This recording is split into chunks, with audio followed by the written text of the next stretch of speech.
En esta materia vamos a trabajar con autores que problematizan los vínculos entre lenguaje y sociedad. En ese sentido, vamos a trabajar con una perspectiva que es, digamos, todo lo contrario a los autores formales como Saussure o Chomsky, que al expulsar lo social, también expulsan el lenguaje en uso, se quedan con lo formal, con lo abstracto. En cambio, en esta materia nos vamos a quedar con el estudio del lenguaje en uso. El primer autor que vamos a trabajar se llama Benjamin Lee Whorf. Whorf viene de la tradición norteamericana que se dedicaba a describir lenguas indígenas indoamericanas, digamos. En ese sentido, van a ver que su hipótesis principal tiene que ver con su trabajo con la lengua Hopi. Además del texto de Whorf, ustedes tienen como bibliografía complementaria un texto de uno de los libros más importantes de George Lakoff, un lingüista cognitivo que tiene un capítulo dedicado a Whorf. En otros capítulos del libro y en otros trabajos, él habla de lo que va a llamar el mito objetivista. En lingüística, un exponente del mito objetivista sería Chomsky, pero es una postura que podemos rastrear hasta, por ejemplo, Aristóteles. Esta postura, pensemos en la propuesta logicista de Aristóteles, ¿sí? Aristóteles nos planteaba que las lenguas naturales, como el griego, que hablaba la gente por la calle, eran confusas, no permitían representar de manera adecuada la realidad porque caían en confusiones, ambigüedades, palabras que podían tener varios significados. No obstante, el lenguaje de la lógica sí permitiría representar el mundo tal cual es. Es decir, para el mito objetivista hay una relación entre lenguaje, pensamiento y realidad en el sentido de que podemos observar el mundo tal cual es, podemos representarlo en nuestra cabeza y describirlo tal cual es a partir del lenguaje. En este sentido, algunos puntos básicos del objetivismo tienen que ver con, por ejemplo, que la verdad es una cuestión de encajar palabras en el mundo, es decir, hay una correspondencia entre palabras y objetos como si fueran rótulos, una teoría del significado en el lenguaje natural basado en una teoría de la verdad, independiente de cómo las personas entiendan o usen el lenguaje, es decir, abstraído del contexto y de los usuarios. El mito objetivista considera que el significado es objetivo y libre de contexto, y que descubrir el significado de una oración es descubrir su significado proposicional subyacente.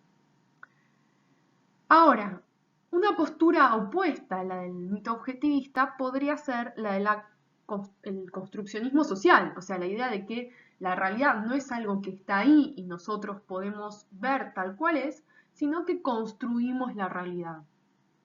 Y particularmente podemos pensar como varias corrientes lingüísticas y antropológicas que es el lenguaje el que permite que hagamos una construcción de la realidad. ¿Por qué? Porque nuestro acceso a la realidad nunca es directo, sino que está mediado por el lenguaje. Y el lenguaje nunca va a permitir un reflejo exacto de la realidad. Acá vamos a poder enganchar con el relativismo lingüístico y conceptual, ¿sí? Las lenguas van a condicionar cómo vemos y cómo interpretamos o cómo construimos el mundo, y por lo tanto diferentes lenguas nos hacen ver el mundo de manera diferente, ¿sí? Entonces, cada cultura tiene diferentes lenguajes, diferentes maneras de ver, de entender, de conceptualizar el mundo. En esta corriente de pensamiento se inscribe la hipótesis conocida como hipótesis Sapir-Whorf, que es el planteo más importante que tenemos que tener presente para entender el texto justamente de Whorf. La versión fuerte, ¿sí?, de esta hipótesis es que la forma de nuestra lengua determina nuestro pensamiento y por lo tanto nuestra visión e interpretación de la realidad. La versión moderada no considera que la lengua determina nuestro pensamiento, como si fuera una especie de callejón sin salida, pero sí que lo condiciona, ¿sí? Por lo tanto, culturas con lenguas parecidas quizás vean la realidad de manera parecida y culturas con lenguas muy diferentes, como puede ser el inglés y el hopi, van a ver la realidad de manera diferente. Word parte de dos inquietudes. En primer lugar, si se dan nuestros conceptos de tiempo, espacio y materia básicamente en la misma forma para todas las personas humanas, o están condicionados en parte por la estructura de las lenguas específicas, y por otro lado, en segundo lugar, si hay afinidades discernibles entre las normas culturales y de comportamiento por un lado y las estructuras lingüísticas por el otro. Antes de empezar a ver el desarrollo del texto de Word, una aclaración con respecto al tema de la objetivación metafórica, ¿sí? Porque Word habla bastante de objetivación metafórica.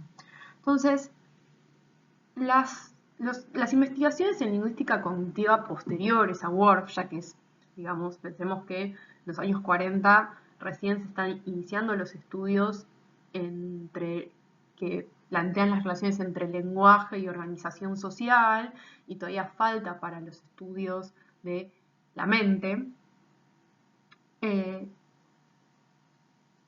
La lingüística cognitiva plantea que nuestro lenguaje parte de nuestra experiencia corporal más concreta, ¿sí? Nuestra percepción del espacio, del movimiento y de que tenemos un cuerpo. Por eso esas cosas van a ser más similares en los sistemas conceptuales de las distintas culturas, porque tienen que ver con lo más biológico y corporal. Ahora, otras experiencias más abstractas se logran a través de proyección metafórica, es decir, a través de pensamiento imaginativo. El punto es que Worf muchas veces no se da cuenta que esto es algo propio de todas las lenguas. O sea, todas las lenguas o todo nuestro conocimiento parte de nuestra experiencia corporal y después, a partir de los mecanismos imaginativos y de los recursos de la lengua, vamos abstrayendo y creando metáforas. Ahora, esto, como decía, es común a todas las lenguas. Él plantea que hay algunas lenguas que serían más metafóricas que otras y vamos a ver que lo ve como algo negativo. Es decir, considera, por ejemplo, que el inglés es más metafórico que el hopi. Entonces vamos a ver que Worf es un relativista en el sentido que cree que hay diferentes formas de ver y entender el mundo, pero le adjudica determinado valor a esas diferentes formas de ver el mundo. Es decir, para Worf, el Hopi es una forma más, el lenguaje del Hopi, digamos, permite conocer el mundo de una forma más adecuada, más directa que el inglés. El gesto es bastante lindo e interesante si se piensa que en los años 40 en general se iban a estudiar las lenguas nativoamericanas con bastante prejuicio, con mucho etnocentrismo, mucha idea de que lo blanco es superior. Entonces, el gesto de plantear que la lengua Hopi sería más precisa, más exacta, e incluso quizás una mejor herramienta para el conocimiento científico, no deja de ser un gesto muy interesante y anticolonizador, si se quiere. Pero cuidado con esto, porque el relativismo en principio diría que todas las maneras de ver el mundo son válidas y no existe un parámetro por el cual podamos establecer que una es mejor. Y sobre todo no puede ser la presencia o ausencia de metáforas porque eso es algo propio de todas las lenguas, ¿sí? No sé, cuando decimos la boca de la cueva, eso que parece algo tan común, es una metáfora que construimos para entender la entrada de una cueva a partir de la experiencia corporal que tenemos sobre que las personas tenemos boca. Entonces, ese ejemplo tan chiquito y básico nos hace pensar que el lenguaje está plagado de metáforas o de pensamiento metafórico por todos lados y que eso es propio de cómo pensamos cuando vamos abstrayendo los ámbitos de pensamiento.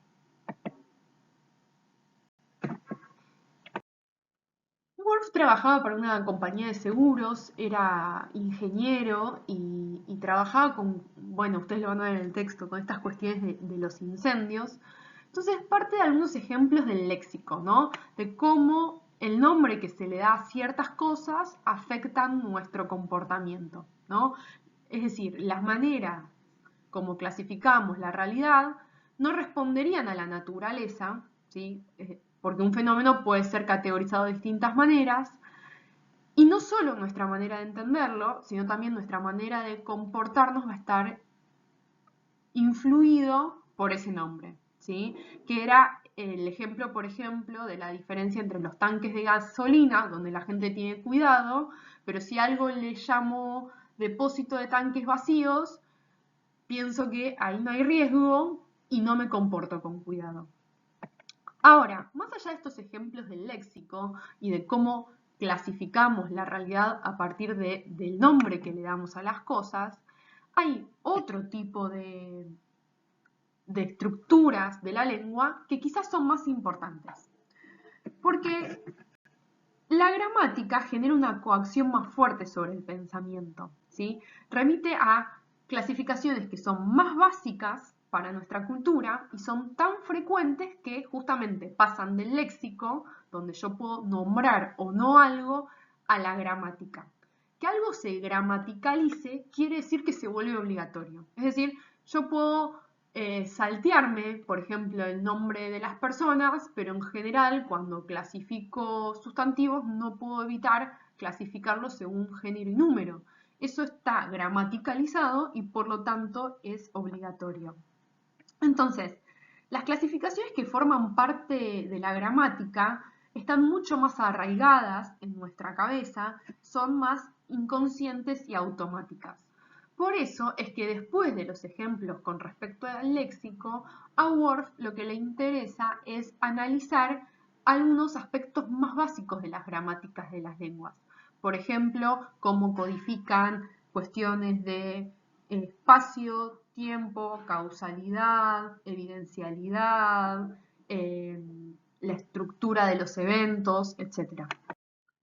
Worf compara la lengua Hopi, que es la lengua que él estaba estudiando, con algo que va a denominar el europeo medio estándar. ¿En qué sentido? Bueno, la mayor parte, aunque no todas, pero la mayor parte de las lenguas de Europa se supone, a partir de reconstrucciones, que tienen una raíz común en lo que se conoce o se especula que sería el proto-indoeuropeo. Es decir, que la variación en la estructura de la mayoría de las lenguas de Europa no es muy grande, ¿sí? Podemos plantear que en estas cuestiones fundamentales, por ejemplo, en cuestiones como de qué manera conceptualizan el tiempo, son bastante parecidas. Entonces, inventa esta idea de europeo medio estándar, que sería características comunes a las lenguas europeas, y las compara con el Hopi. Las compara en cuestiones como cómo se codifica o si hay una manera de expresar la diferencia entre sustantivos contables e incontables, sustantivos concretos y abstractos, si existe el plural y el singular y cómo se expresa, los tiempos verbales, otros términos temporales. Recordemos que estos conceptos que están gramaticalizados y que por lo tanto son más automáticos e inconscientes que algunos términos léxicos, van a tener un impacto mucho más fuerte en cómo clasificamos la realidad y por lo tanto cómo entendemos, cómo percibimos el mundo que nos rodea, ¿sí? Entonces, al mismo tiempo, también tenemos que pensar que hay algunos aspectos de la experiencia que varían más entre culturas que otros.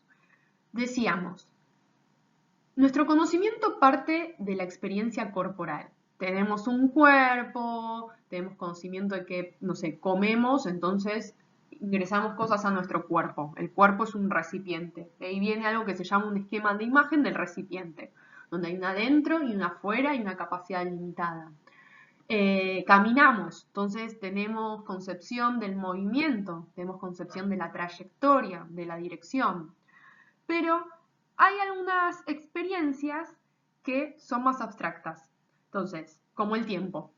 ¿Sí? Entonces, las experiencias más concretas y que tienen que ver más con nuestro cuerpo van a variar menos de cultura en cultura, mientras que las experiencias más abstractas, como cómo entendemos el tiempo, pueden variar más entre culturas. Por eso es que Worf se interesa por ver cómo conceptualiza la cultura Hopi el tiempo y cómo se diferencia de las lenguas europeas.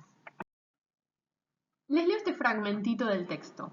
Dice Worf: por pensamiento habitual y mundo mental quiero dar a entender algo más que simple lenguaje, algo más que las pautas lingüísticas en sí. Incluyo todo valor analógico y sugestivo de los esquemas.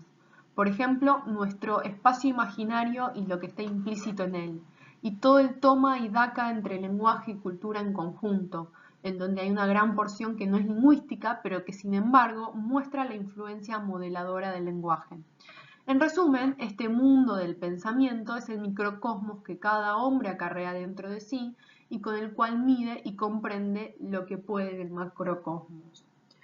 Esto que Worf llama pensamiento habitual o mundo mental es lo que la lingüística cognitiva hoy en día llamaría sistema conceptual. Cada persona tiene un sistema conceptual que, decíamos, perdón la redundancia, pero para que se entienda, está compuesto por la experiencia directa, la experiencia corporal, cinética, con los objetos que nos rodean, y a través del lenguaje, a través de lo que leemos, de lo que escuchamos, y además de lo que el lenguaje nos permite imaginar, porque es a partir de las herramientas del lenguaje que podemos abstraer a partir de proyecciones metafóricas y metonímicas. Entonces, nosotros pensamos e interpretamos el mundo a partir de estos sistemas conceptuales. La mayor parte de los elementos de nuestro sistema conceptual son lingüísticos, salvo estos que les decía que parten de la experiencia corporal. Por eso es que podemos estar de acuerdo con la hipótesis de Worf, de que si la mayor parte de nuestro sistema conceptual es lingüístico, definitivamente nuestra lengua va a tener mucho que ver con la forma que toma nuestro sistema conceptual y por lo tanto nuestra manera de ver y entender el mundo. Este mundo mental, como lo llama Worf, o sistema conceptual, como lo llamaría la actual lingüística cognitiva, determina no solo cómo percibimos la realidad, sino también nuestras actitudes y comportamientos. Moldea nuestras actitudes inconscientes porque en general actuamos automáticamente según nuestras creencias sobre el mundo natural y social. Y también moldea nuestra forma de razonar consciente y voluntaria. La conclusión a la que llega Worf después de su estudio es que claramente hay un vínculo entre lengua y cultura, pero no podría establecer una determinación clara de que va de la lengua hacia la cultura. Entonces nos dice Worf: ¿cómo se llegó históricamente a la trama entre lengua, cultura y comportamiento? ¿Qué es anterior, la estructura del lenguaje o las normas culturales? En lo principal se han desarrollado juntas, influyéndose constantemente entre sí. Pero en esta asociación, la naturaleza del lenguaje es el factor que limita la libre plasticidad y da rigidez a los canales del desarrollo en una forma más autocrática. Esto es así porque el lenguaje es un sistema y no exactamente un conjunto de normas. Los grandes perfiles sistemáticos solo pueden transformarse lentamente en algo realmente nuevo, mientras que muchas otras innovaciones culturales se hacen con comparativa rapidez. El lenguaje representa así el pensamiento de la masa. Se ve afectado por todos los inventos e innovaciones, pero exigua y pausadamente, al paso que da órdenes a los inventores e innovadores con decretos inmediatos. Vamos a pensar algunas consecuencias de esta propuesta de Worf. Habría un vínculo entre lenguaje y cultura, lenguaje y percepción de la realidad.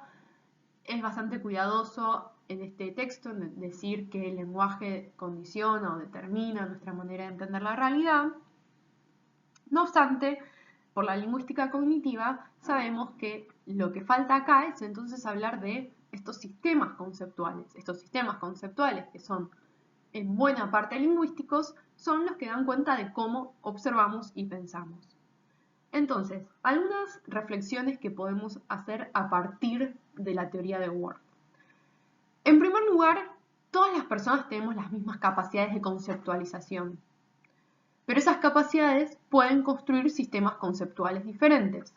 También pensemos que nuestros estímulos, si se quiere, primarios son los mismos. O sea, todos vivimos, no sé, tenemos un cuerpo y vivimos en un medio ambiente. El hombre primitivo vivían todos en la naturaleza, pero ese contexto ya no iba a ser idéntico para todos, ni todos iban a tener las mismas experiencias individuales o la misma, no sé, por ejemplo, vivir en el mismo clima o encontrarse con las mismas amenazas. Entonces, de ahí en más, a medida que cambia el contexto, podemos pensar que definitivamente la manera como construimos nuestro lenguaje y nuestros sistemas conceptuales va a ser diferente.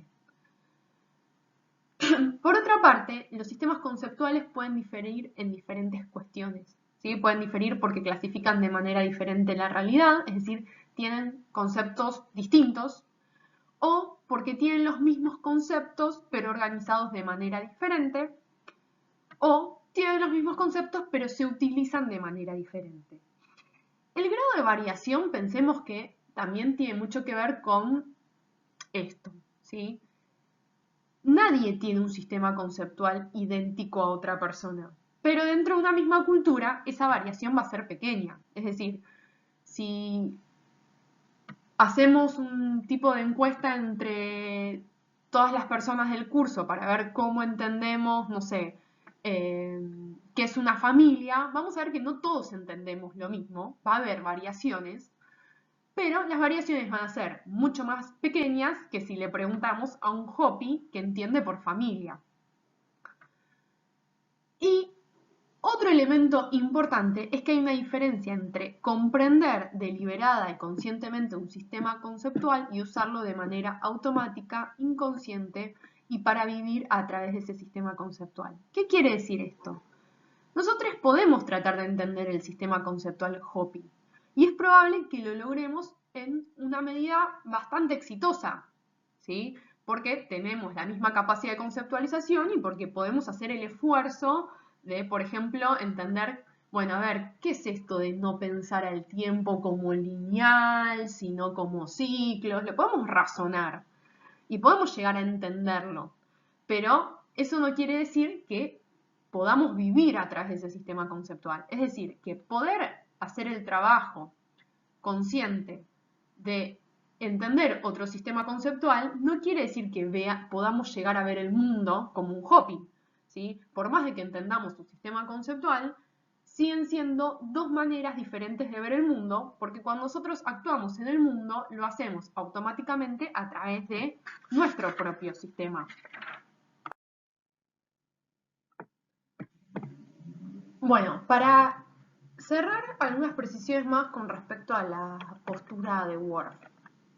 Esta idea de que seríamos como prisioneros de nuestro lenguaje, es decir, que nuestro lenguaje determina cómo pensamos y no podemos salir de ahí, parecería que tiene que ver con que para Whorf los sistemas conceptuales son monolíticos, es decir, como si heredáramos este mundo mental de nuestra cultura y eso es de una vez para siempre, cuando en realidad vimos que, por supuesto, a nivel de una cultura, de una sociedad, los parecidos van a ser muchos, pero los sistemas conceptuales de las personas están en constante cambio. Cada nueva experiencia, cada nueva cosa que leemos, escuchamos o vemos puede cambiar nuestras opiniones o nuestras creencias sobre algo. Por ejemplo, sobre qué es una persona, sobre qué es un animal, sobre qué es comida, sobre qué es familia, sobre qué es amigo. Y además, también nuestros sistemas conceptuales son contradictorios. Es decir, podemos, según, no sé, estamos hablando con nuestra madre y le decimos que la mejor madre del mundo es la que nos espera todos los días con comida, y cuando estamos con nuestros amigos decimos que la mejor madre del mundo es la que no hincha. Entonces, podemos ver que tenemos dos conceptualizaciones diferentes sobre qué sería la mejor madre del mundo y quizás contradictorias. Con respecto a los efectos en la acción, para Worf, diferencias en la estructura del lenguaje llevan entonces a diferencias en la forma de pensar, es decir, a distintos sistemas conceptuales, y por lo tanto a diferencias en la manera de comportarse. Otro punto importante es que no tenemos control sobre nuestro sistema conceptual. En general, nuestras creencias sobre cómo está conformado el mundo son inconscientes y además nos parecen naturales, nos parecen obvias, no nos ponemos a pensar de manera, a reflexionar sobre cómo vemos el mundo. Y por último, algo que ya había nombrado, pero que vale la pena destacar, es que Worf era un relativista, pero no le otorgaba a todas las lenguas el mismo valor. Y esto que, en tanto, le otorgaba un valor, digamos, más importante al Hopi, como una forma más precisa de describir el mundo, puede ser un gesto interesante, eh, no deja de ser polémico si consideramos que el relativismo conceptual considera que no hay una manera de acceder al mundo tal cual es. ¿Sí? Siempre lo vemos mediado por nuestro lenguaje y por nuestro sistema conceptual. Entonces, ¿cómo podemos establecer cuál es mejor o cuál es peor, cuál representa de manera más precisa el mundo?